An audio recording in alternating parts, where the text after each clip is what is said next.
The cut broke, leaving 2 piles of coins. The 101 collected them into 12 barrels. One set of them was emerald and had the seal number 33 through part 38 of the Shemham Forosh, or the Sigilia for the part of the year for Leo. Other 6 were carnelian, each bearing one of the symbols of the Shemham Forosh for the period of Virgo, are numbers 39 through 44. Each barrel only had one symbol of banishing upon it. The 101 hauled them to where they were given to a very modest queen as a gift. She was dressed in luxurious green clothes and adorned with many diamonds. The 101 placed the barrels on a giant scale hanging from a button cross. The 2 types of barrels were separate on the balance, but all was in balance. Upon each the spheres on the red cross was a word in neon green: justice, temperance, fortitude, and prudence. The dream interpretation. An ekist might venture to say that I attained to ekyanari, or the secret knowledge of dreams and visions, and the first scene. This is as tarot card number 7, or the Chariot, which is ekyanari, soul travel, and dream travel, in my more recent tarot series that puts things in Ekankar terms. Ekankar would teach that I ascended through 13 or so realms of existence: the physical plane, the astral plane, the causal plane, the mental and etheric plane, the soul plane, Alaklok, Alayalok, Hukakat-lok, Agamlok, Anamelok, Sugmad world, Sugmad, and Akshar realization. They would say that the sounds upon descent were the sounds of the 9 lower heavens on the way to the physical universe.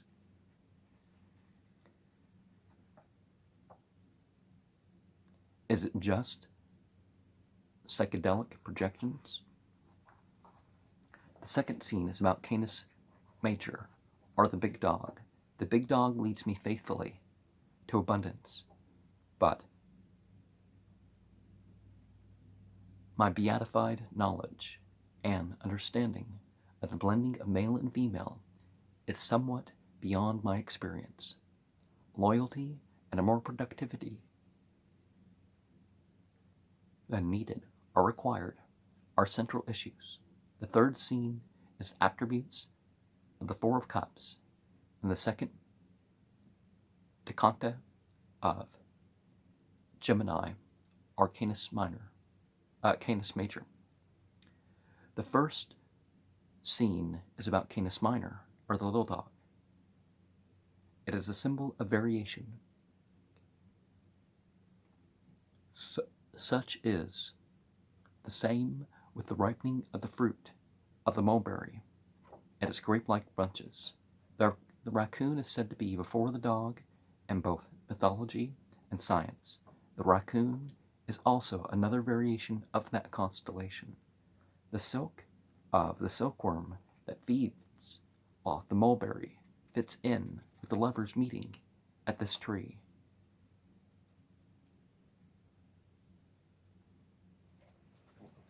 They are both the stages women go through and stages a relationship goes through.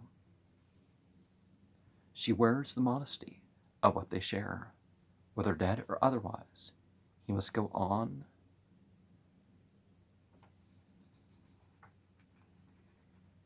one without her, or be able to.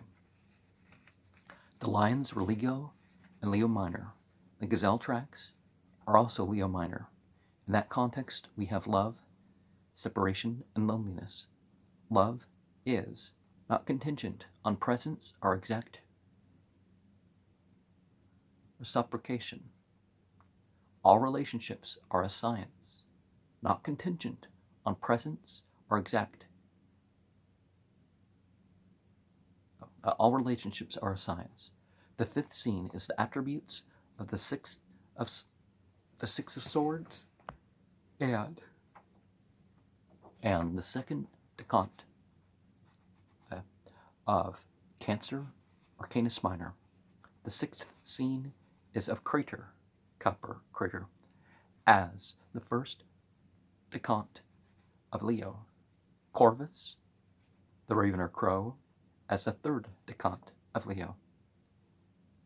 Centaurus, half man, half horse, and 100 men, as the second decant of Leo. And the 11th tarot card is Lust, our strength and self-mastery, in my recent tarot series that explains things in an Eckankar way. The cup is the cup, and symbols is about a leader's gain because of turning from evil and preventing bad. That is represented by the 9 of discs, or pentacles.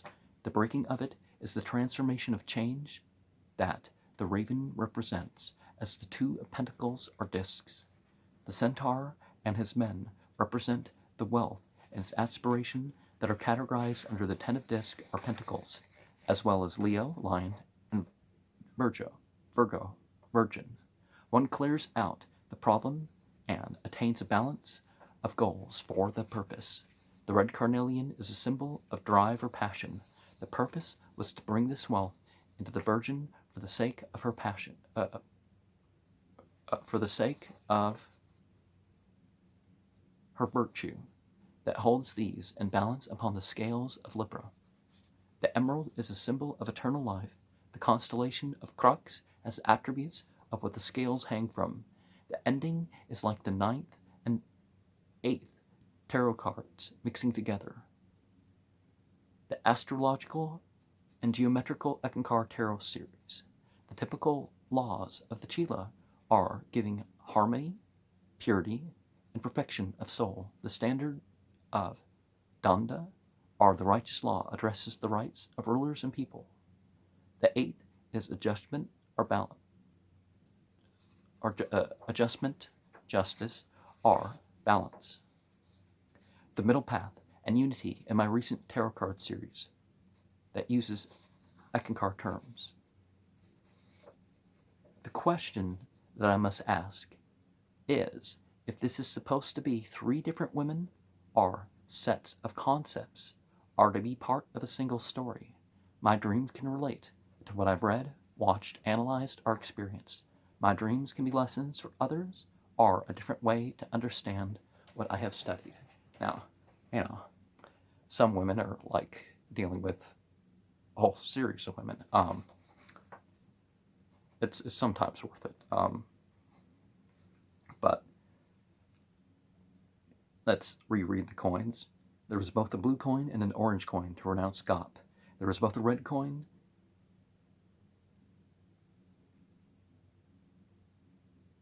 there was a red coin to renounce fervor. There was a silver coin to renounce Marcosias. There was a blue coin to renounce Stalas. There was a forest green coin to renounce Astaroth. There was a silver coin to renounce Phoenix. There was a red coin to renounce Halfas. And the workbook activities. Workbook activity 211 is on page 157 and 158 of the Eckankar 1 Discourses by Harold Klemp. I have, in a sense, highlighted and underlined what catches my attention in my summary and comment of Dreams in Our Daily Life, or Lesson 7 of the Eckankar 1 Discourses by Harold Klemp. I can't necessarily say that Eckankar has taught me anything of value that I can't find in Islam, and probably in at least some other paths, much less from Lesson 7 alone. I will say that keeping a record of feelings, thoughts, and senses from inner experiences has given me greater realization of what goes on in and through me. Muhasaba is the traditional Islamic meditation, taking account in that regard, so they do have that. A second thing is accepting dreams that can be direct guidance. A third thing is that dreams can be allusions to other truths. I answer the final question by saying that I would both like to hear the music of God, as Al-Quran and other scriptures, the sounds of nature, psychedelics, and through truly holy experiences. The second workbook activity of Discourse 7 of the ECK Dream 1 Discourses by Harold Klemp is on the next page. I have experienced the light in my waking and dream states through psychedelic and truly holy phenomenon. It is most often through as-salat, ritual prayer, Al-Quran, and meditation, both when I intend to stay awake and when I intend to sleep. Workbook Activity 273 is on the page after that. To some degree, I would like to hear the sound current at almost any time. Sometimes I notice sounds in a spontaneous way rather than trying to hear sounds behind other sounds. Lately, I have been hearing very faint patterns being broadcast with television shows.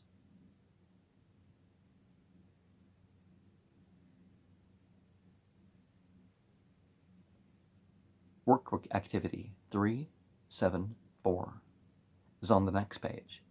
I would strongly discourage praying to any but God.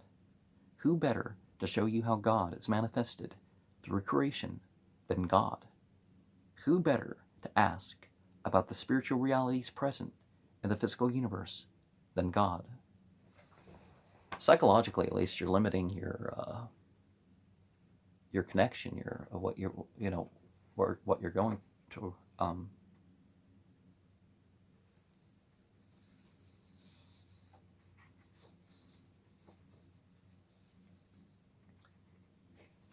What could go to you as a result?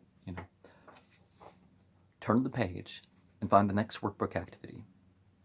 Most should want more understanding or guidance on something, but the trick is to be patient and to not turn to fruitless means and allow answers to be invented.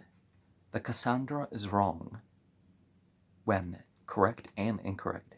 There is a place designated for casting a spell or making a charm that is supposedly enforced by the spiritual leader of Eckankar.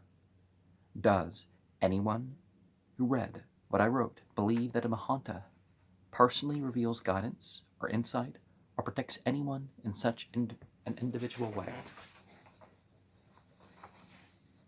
Sorry about my squeaking in the chair here. The next two workbook activities. The next two pages have workbook activity 276. I had no such request as in the previous workbook activity. I can work through symbolism, but have no such experiences as golden-tongued wisdom that I can attribute to entirely to entities or places specific to Eckankar. Page 165 and 166 of the ECK Dream 1 Discourses have been the next workbook activity.